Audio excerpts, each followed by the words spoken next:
बोल सियापति रामचंद्र की, पवन सुत हनुमान की, उमापति महादेव की, भारत माता की, भारत माता की। मंच पर उपस्थित पीरीपा के अध्यक्ष जोगेंद्र कवाड़े जी, सांसद प्रतापराव पाटिल चिखलीकर जी, हमारे विधायक प्रताप सरनाईक जी, बहन गीता जैन जी, नरेंद्र मेहता जी, हमारे जनप्रिय उम्मीदवार नरेश मस्के जी, रविंद्र फाटक जी, जयप्रकाश ठाकुर जी, जिन्होंने अभी अभी भारतीय जनता पार्टी में प्रवेश लिया, ऐसी बहुत ही प्रसिद्ध अभिनेत्री श्रीमती रूपा गांगुली जी, किशोर शर्मा जी, पुरेश सरनाईक जी, राजू भोईर जी, रवि व्यास जी, श्री डोंगरे जी, वर्षाते भोसले जी, संजय वाघुले जी, हसमुख गहलोत जी, विक्रम प्रताप सिंह जी, सचिन मांजरेकर जी, आसिफ शेख जी, देवेंद्र शेलेकर जी, संदीप राणे जी, अनीता पाटिल जी, निशा नार्वेकर जी, पूजा आमगांवकर जी, मंचासीन सभी महानुभाव। किसी का नाम अगर छूटा होगा तो नाम लिखने वाले की गलती है, मेरी गलती नहीं है, फिर भी मैं क्षमा मांगता हूं। और यहां पर इतनी बड़ी संख्या में उपस्थित सभी माताएं, बहनें और बंधुओं,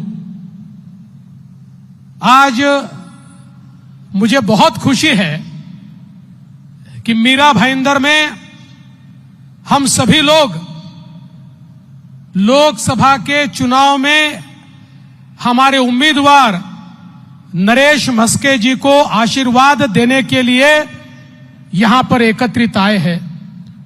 बहनों और भाइयों, हम सभी प्रभु श्री राम जी को मानते हैं ना? बोलो जय श्री राम, जय श्री राम। तो बोलिए, प्रभु श्री राम के हाथों में क्या है? क्या है? क्या है? फिर बोलिए, एकनाथ शिंदे जी के हाथों में क्या है? क्या है? क्या है? नरेश मस्के जी के हाथों में क्या है? क्या है? इस मतदार संघ में मोदी जी के हाथों में क्या है? क्या है? क्या है? धनुष्य बाण। तो बहनों और भाइयों, फिर आपको और कुछ बताने की आवश्यकता ही नहीं है। हमको आने वाले 20 तारीख को धनुष्य बाण का बटन दबाकर हमारे नरेश मस्के जी को दिल्ली में संसद में भेजना है। ये चुनाव मामूली चुनाव नहीं है। ये चुनाव महानगर पालिका का, विधानसभा का चुनाव नहीं है। ये चुनाव भारत का चुनाव है। देश का नेता चुनना है।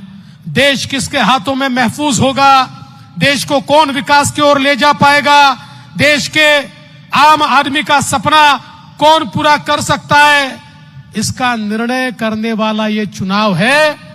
इसलिए मैं आपसे ये निवेदन करने के लिए आया हूं कि इस चुनाव को बहुत गंभीरता से हमें देखना होगा। आज अवस्था क्या है? महाभारत का युद्ध सच चुका है। जैसे महाभारत में एक और पांडवों की सेना थी, पांडवों के साथ कई राजा थे।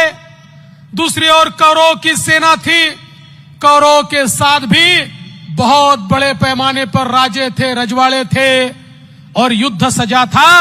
वैसा ही भारत का युद्ध सजा है।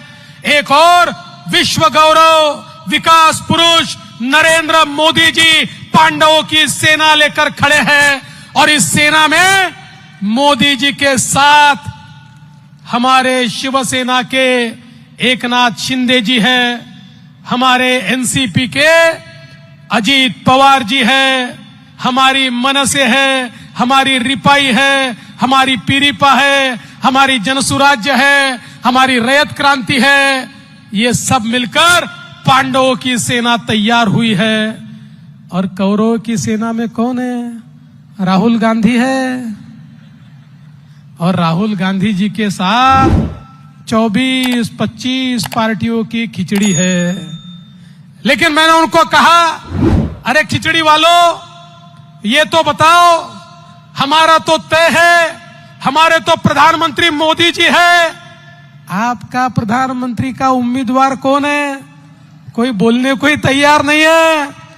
आखिर सुबह 9 बजे जो टीवी पर पोपटलाल आते हैं ना, वो पोपटलाल को बोलना पड़ा। पोपटलाल को पूछा, बताइए आपका उम्मीदवार कौन है? तो पोपटलाल ने कहा, हमारे पास तो बहुत उम्मीदवार है, हम 5 साल में 5 प्रधानमंत्री बनाएंगे। मैंने कहा बहुत अच्छी बात है, 5 साल में 5 प्रधानमंत्री बनाएंगे, लेकिन पहला कौन बनाएंगे ये तो बताइए। फिर मेरे ध्यान में आया, ये क्या करने वाले, एक कुर्सी रखेंगे, हम उस प्रकार से उस कुर्सी के इर्द गिर्द ये सारी पार्टियों के नेता घूमेंगे, और जैसे ही म्यूजिक बंद होगा, जो पहला नेता बैठेगा वो पहला प्रधानमंत्री, अगले साल जो दूसरा बैठेगा वो दूसरा प्रधानमंत्री।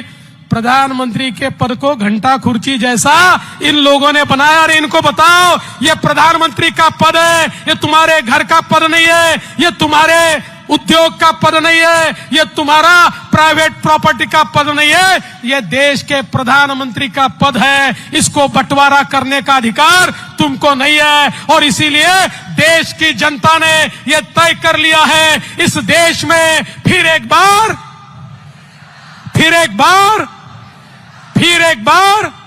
और अब की बार 400 पार। और इस 400 पार में थाने से हमारे नरेश मस्के जी भी होंगे, ये मीरा भाईंदर वालों ने तय करके रखा है। दोस्तों, ये जो हमारे मोदी जी की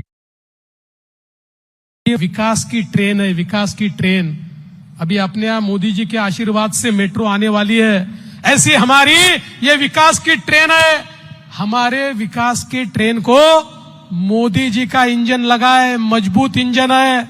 अलग अलग पार्टियों की बोगियां, डब्बे लगे हुए हैं, और इन डब्बों में सभी के लिए बैठने की जगह है। दीन, दलित, गरीब, आदिवासी, मजदूर, किसान, खेत मजदूर, सभी लोग, अल्पसंख्यक, ओबीसी, भटके, विमुक्त, सभी लोगों को बैठने की जगह हमारी इस ट्रेन में है। और इस ट्रेन में मोदी जी के इंजन के साथ हम लोग सबका साथ, सबका विकास कहते हुए सबको विकास की ओर ले जाते हैं। लेकिन दूसरी ओर क्या है? दूसरी ओर डब्बे ही नहीं है, वहां सब इंजन ही है, डब्बा एक भी नहीं है। इंजन है राज ठाकरे वाला नहीं, वो अपने पास है, वहां सारे इंजन है। वहां पर राहुल गांधी कहते हैं मैं इंजन हूं, उद्धव ठाकरे बोलते हैं मैं इंजन हूं, हमारे पवार साहब बोलते हैं मैं इंजन हूं, लालू जी का बेटा बोलता मैं इंजन हूं, मुलायम जी का बेटा बोलता मैं इंजन हूं, स्टालिन बोलते मैं इंजन हूं, ममता दीदी बोलती मैं इंजन हूं। वहां पर एक भी डब्बा नहीं है, सब अपने आप को इंजन मानते हैं। और आपको पता है, इंजन में आम आदमी के बैठने की जगह नहीं होती, इंजन में केवल ड्राइवर बैठता है। और इनका इंजन ऐसा है, राहुल गांधी के इंजन में बैठने की जगह केवल सोनिया जी और प्रियंका जी को है। उद्धव ठाकरे जी के इंजन में बैठने की जगह केवल आदित्य ठाकरे जी को है। और शरद पवार जी के इंजन में बैठने की जगह केवल सुप्रिया ताई सुळे को है। आपके लिए कोई जगह नहीं है। लेकिन जिस दिन आप नरेश मस्के जी के धनुष्य बाण की बटन दबाएंगे, थाने की बोगी सीधे मोदी जी के इंजन को जाकर लगेगी, और फिर हमें यहां पर विकास से कोई रोक नहीं पाएगा। इसलिए ये बहुत महत्वपूर्ण इस प्रकार का चुनाव है। दोस्तों, हमने देखा पिछले 10 सालों में मोदी जी ने जो परिवर्तन करके दिखाया, दुनिया आश्चर्य करती है। दुनिया के अर्थशास्त्री एक दूसरे से बात करते हैं, ये मोदी मैजिक क्या है, ये मोदी मॉडल क्या है। वो समझ नहीं पा रहे किस प्रकार से मोदी जी ने परिवर्तन किया है। 10 सालों में 25 करोड़ लोग गरीबी रेखा से बाहर लाने का काम मोदी जी ने करके दिखाया। 10 सालों में 20 करोड़ लोगों को झोपड़ी से पक्के घर में मोदी जी ने लाया। 10 सालों में 50 करोड़ लोगों के घर गैस मोदी जी ने पहुंचाया। 10 सालों में 55 करोड़ लोगों के घर शौचालय मोदी जी ने दिया। 10 सालों में 60 करोड़ लोगों के घर पीने का पानी मोदी जी ने दिया। 10 सालों में 80 करोड़ लोगों को 2 टाइम का राशन ये मोदी जी मुफ्त में देते हैं और अगले 5 साल भी देंगे। और 10 सालों में मोदी जी ने 64 करोड़ लोगों को, हमारे युवाओं को मुद्रा का लोन, 10 लाख तक का लोन बिना किसी गारंटी के और बिना किसी मॉर्गेज के दिलवाया। आज ये सारे लोग अपने पैरों पर खड़े हैं और मुझे बताते हुए खुशी होती है, इनमें 50% से ज्यादा हमारी महिलाएं और युवतियां हैं जो आज अपने पांव पर खड़ी हुई है। मोदी जी ने 10 सालों में 85 लाख बचत गटों को 8 लाख करोड़ रुपए दिए। 10 करोड़ महिलाओं को अपने पांव पर खड़ा किया। उसमें से 3 करोड़ महिलाएं अब लखपति बन रही है और धीरे धीरे 10 करोड़ महिलाएं लखपति बनेगी। ये मोदी जी का ख्वाब है। और बंधुओं, अब इस मंच के ऊपर महिलाएं कम दिख रही है, लेकिन अब हमारा राज समाप्त होने वाला है। मोदी जी ने तय किया है 2026 के बाद विधानसभा में 33% विधायक महिलाएं होगी। और